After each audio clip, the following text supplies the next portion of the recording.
పవన్ కళ్యాణ్ గారి మీద మేము ఒక సూటి ప్రశ్న వేయదలుచుకున్నాం. ఈరోజు గాంధీ భవన్ నుండి తెలంగాణ రాష్ట్రంలో కాంగ్రెస్ పార్టీ అధికారం ఉన్న రోజులు, ముఖ్యమంత్రి రేవంత్ రెడ్డి గారు అధికారం ఉన్న రోజులు తెలంగాణ రాష్ట్రంలో ఎలాంటి రాజకీయ గద్దలకు అవకాశం ఉండదు, ఉండబోనియం కూడా అనే విషయాన్ని మరొకసారి మీ అందరికీ గుర్తు చేస్తా ఉన్నాం. బరాబర్ ఇవాళ 5 ఏళ్ళు అధికారంలో ఉన్నాం, రాబోయే 5 ఏళ్ళు కూడా మళ్ళీ ఒకసారి కాంగ్రెస్ పార్టీ మన ముఖ్యమంత్రి రేవంత్ రెడ్డి గారి అధికారంలో ఉంటారనే విషయాన్ని మరొకసారి మీ అందరికి చెప్తా ఉన్నాం.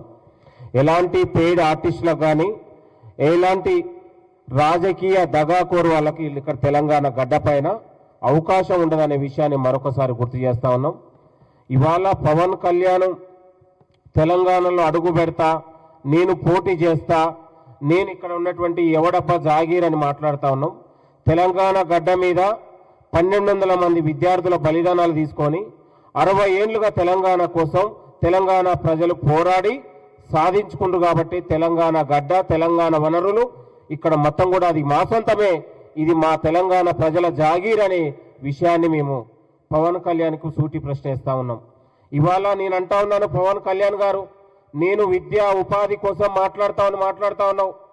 ఇవాళ మే నెలలో నీట్ పరీక్ష లీకేజ్ అయితే 22 లక్షల మంది విద్యార్థుల భవిష్యత్తు అన్యక్రాంతమై ఇవాళ మోడీ, అమిత్ షా కుట్రల వల్ల బీజేపీ నాయకులు అందులో లీకేజీకి పాల్పడితే కనీసం ఏ ఒక్కరోజన్న పవన్ కళ్యాణ్ ఒక ప్రెస్ మీట్ పెట్టి ఇవాళ లీకేజీ పైన మాట్లాడలేదు.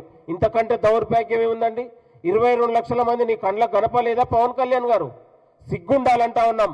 రాజకీయాల్లాగా చేయాలి, కానీ లత్కోరు, దివాలకోరు రాజకీయాలు, అంబుడు పోయే రాజకీయాలు, పేడ్ రాజకీయాలకు పాల్పడొద్దని పవన్ కళ్యాణ్కు మేము సూటి ప్రశ్నిస్తా ఉన్నాం. ఇవాళ ప్రజాగాయకుడు గద్దర్ గారు ఇవాళ నిరంతరం ఆయన తెలంగాణ కోసం పోరాడిన ఉన్నటువంటి యోధుడు, ఆయనకు నేను కారు కొనిచ్చిన, భోజనం పెట్టినని మాట్లాడితే నీ రాజకీయ నీకు ఎంత నాలెడ్జ్ ఉందో, నీ అవివేకానికి అది కొన్ని నిదర్శనం అని కూడా ఈ సందర్భం గుర్తు చేస్తా ఉన్నాం. ఎంతో మంది వస్తుంటారు, పోతుంటారు, గౌరవంగా ఇచ్చింది ఆ ఇంటికి ఈ ఇంటికి కూడా తెలియదు. కానీ నీలాంటి ఇంత చిల్లరగా ఒక గాయకుడికి, ప్రజా గాయకుడికి నువ్వు అన్నం పెట్టిన, కారు కొనిచ్చినని బయట చెప్తే ఎంత చిల్లరగా నీ బుద్ధి ఎలాంటిదో తెలంగాణ ప్రజలు గమనిస్తూ ఉన్నారు. మేము అంటా ఉన్నాం, పవన్ కళ్యాణ్ గారు ఎక్కడైనా ప్రజాస్వామ్యంలో ఎక్కడైనా పోటీ చేయొచ్చు, ఎక్కడైనా మాట్లాడవచ్చు, కానీ మాట్లాడే విధానంలో తేడా ఉంటుందనే విషయాన్ని గుర్తు చేస్తా ఉన్నాం.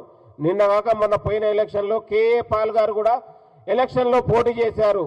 తెలంగాణ రాష్ట్రంలో నీకొక ఇవాళ పక్క రాష్ట్రంలో నేను డిప్యూటీ సీఎంగా చేశారు, కానీ తెలంగాణ రాష్ట్ర ప్రజలకు మరొక కేఏ పాల్ కావద్దని పవన్ కళ్యాణ్కి హితవు పలుకుతా ఉన్నాను.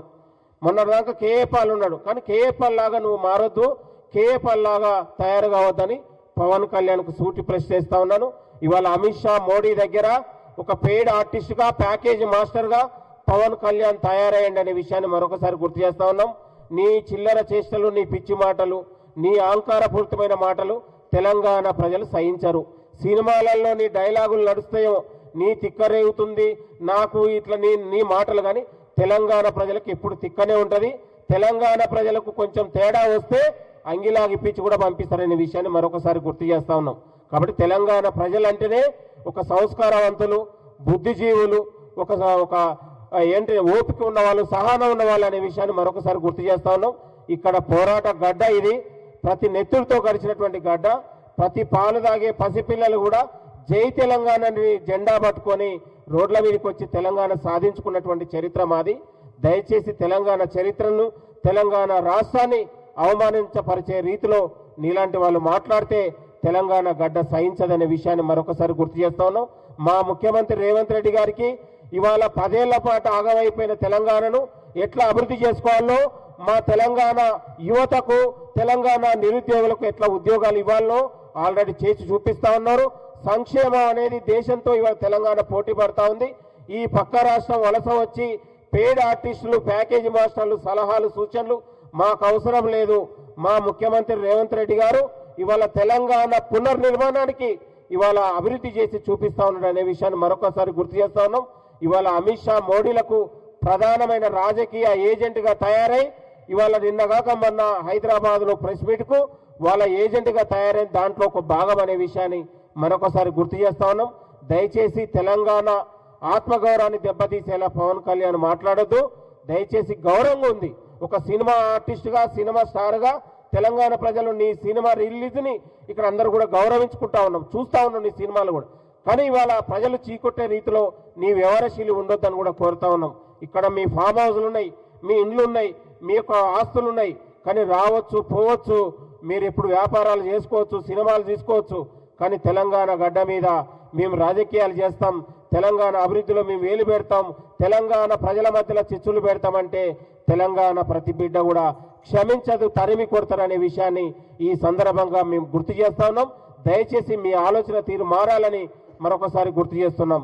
థ్యాంక్ యూ, నమస్తే. ఇప్పుడు మన రియాజ్ గారు మాట్లాడతారు.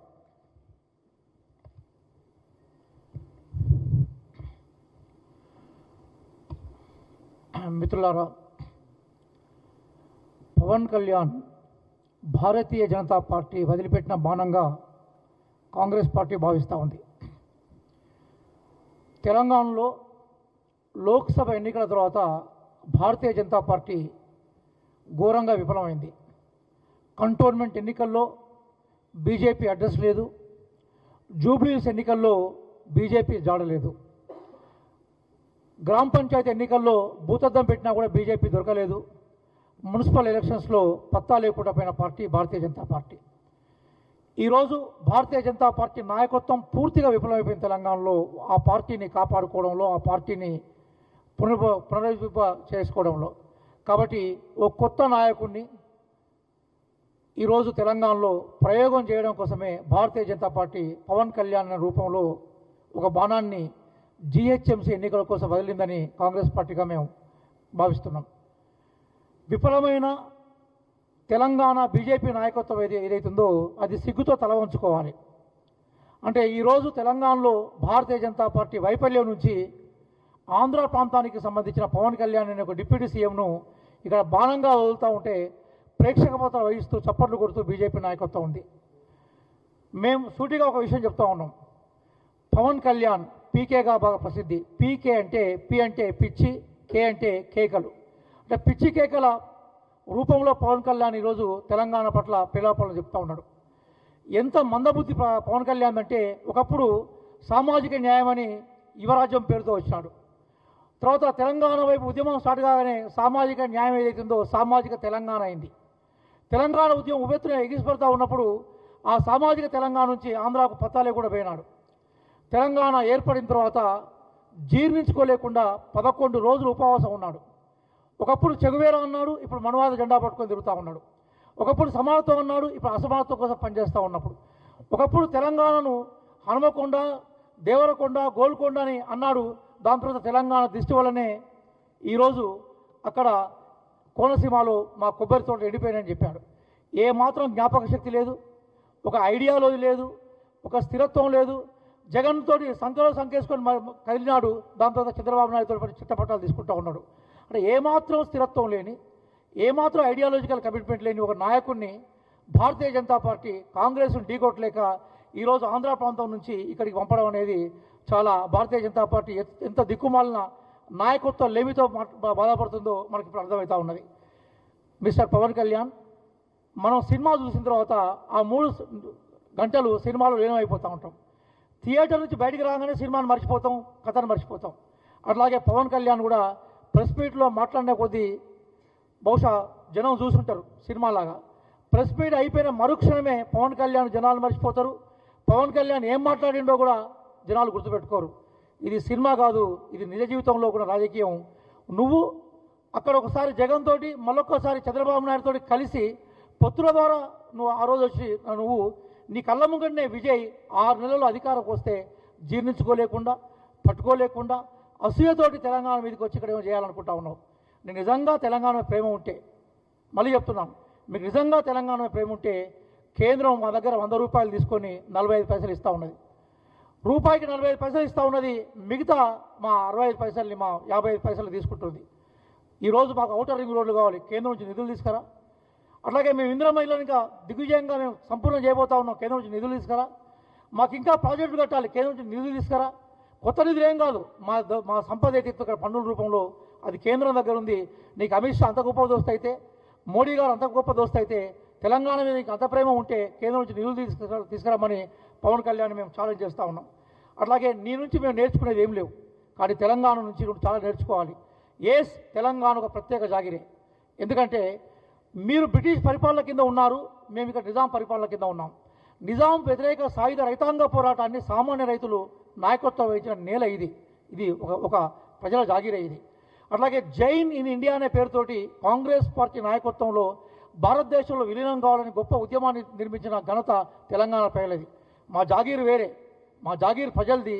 సాయుధ పోరాట వారసత్వం నుంచి వచ్చింది, ప్రజాస్వామ్య వారసత్వం నుంచి వచ్చింది.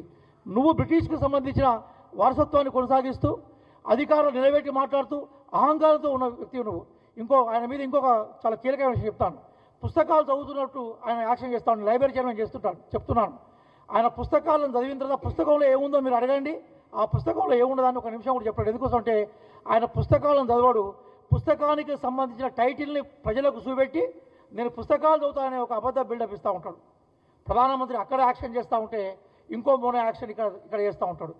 ఆయన చదివిన పుస్తకాల గురించి చెప్తా ఉన్నాడు కదా, నువ్వు చదివిన పుస్తకాలలో ఆ పుస్తకం ఒక సారాంశాన్ని ఒక నిమిషంలో చెప్పానండి. చెప్తే మేము రాజకీయాల గురించి మరోసారి మాట్లాడే ప్రయత్నం చేయం. ఈ యాక్షన్లు, ఈ డ్రామాబాజీలు, ఈ బట్టెబాజీలు తెలంగాణ ప్రజలను చెలింపజేయలేవు. తెలంగాణ ప్రజలు డ్రామాలను గమనిస్తూ ఉన్నారు. ఎందుకంటే తెలంగాణ ప్రజలు రాష్ట్ర గ్రంథంలో ఒకప్పుడు గ్రంథాలయ ఉద్యమం నుంచి వచ్చిన చైతన్యంతో తెలంగాణ ప్రజలు ప్రజాస్వామ్య విలువల కోసం పనిచేసిన వాళ్ళు. నీకు బుద్ధి జ్ఞానమే కనుక ఉంటే, నీకు నిజంగా చీము రక్తమే కనుక ఉంటే, తెలంగాణ పట్ల నువ్వేవైతే అసహ్యంగా మాట్లాడినావో, తెలంగాణ ప్రజలు ఎక్కడైతే అవమానపరిచావో, అమరవీరుల సాక్షిగా 100 సంవత్సరాల సుదీర్ఘ పోరాటంతో తెలంగాణ రాష్ట్రం స్వపరిపాలన కోసం ఏర్పడితే తెలంగాణ రాష్ట్రాన్ని అవమానపరుస్తూ ఉపవాసం ఉన్నట్టుగా ప్రకటించుకున్నావో క్షమాపణ చెప్పు. తెలంగాణ ప్రజలకు క్షమాపణ చెప్పిన తర్వాత తెలంగాణలో ప్రెస్ మీట్ పెట్టుకో. నువ్వు పరిపాలించేది ఆంధ్రప్రదేశ్ నుంచి, నీ ఇల్లు నీ ప్రెస్ మీట్లన్నీ తెలంగాణ నుంచి ఉంటా ఉంటాయి. ఎవరు ఎక్కడికి వచ్చినా పార్టీలు పెట్టుకోవచ్చు, కానీ మేము క్లియర్ చెప్తున్నాం, భారత స్వతంత్ర ఉద్యమానికి నాయకత్వం కాంగ్రెస్ పార్టీ వహించింది కాబట్టే భారతదేశ రాజకీయాల గురించి కాంగ్రెస్ పార్టీగా మేము మాట్లాడుతున్నాం. తెలంగాణ రాష్ట్రం సంబంధించిన ఉద్యమానికి నువ్వు నిజంగా నీ పాల్గొనవు, నాయకత్వం వహిస్తే తెలంగాణ గురించి మాట్లాడుకు నీకు ఉంటుంది. కాంగ్రెస్ పార్టీ గురించి నువ్వు మాట్లాడుతున్నావు కదా, కాంగ్రెస్ పార్టీకి భారతదేశం మీద హక్కు ఉంది. ఎందుకుందంటే కాంగ్రెస్ పార్టీ ఆ రోజు స్వతంత్ర ఉద్యమానికి నాయకత్వం వహించింది కాబట్టి కాంగ్రెస్ పార్టీ భారతదేశం గురించి ఆలోచిస్తుంది, భారతదేశ భవిష్యత్తు గురించి చెప్తుంది. రాహుల్ గాంధీ గారి గురించి కానీ, రేవంత్ రెడ్డి గురించి కానీ, మా గౌరవ ముఖ్యమంత్రి గురించి కానీ, రేవంత్ రెడ్డి గారి గురించి కానీ, లేదా మా పిసిసి ప్రెసిడెంట్ మహేష్ కుమార్ గౌడ్ గురించి కానీ మాట్లాడే నైతిక అర్హత నీకు లేదు. ఫస్ట్ నీతి నేర్చుకొని, విలువలు నేర్చుకొని, ఒక సిద్ధాంతాన్ని నేర్చుకొని తెలంగాణకు రా. వచ్చే ముందు తెలంగాణ ప్రజలకు క్షమాపణ చెప్పొస్తే తెలంగాణ ప్రజలను క్షమిస్తారు తప్ప అవాకు జవాబులు పెడితే తెలంగాణ సమాజం నిన్ను, నీ వ్యాఖ్యలను అంగీకరించే అవకాశం లేదని మిగతా విద్యార్థి నాయకులు, యువజన నాయకులు, అలాగే దయాకర్ గారి నేతృత్వంలో ఉన్న ఈ ప్రెస్ మీట్ ద్వారా మేము ప్రజలకు తెలియజేస్తున్నాం. అలాగే పవన్ కళ్యాణ్ కూడా మేము చాలా సీరియస్గా రాజకీయపరమైన వార్నింగ్ మేము ఇస్తున్నాం. థ్యాంక్ యూ, ధన్యవాదాలు.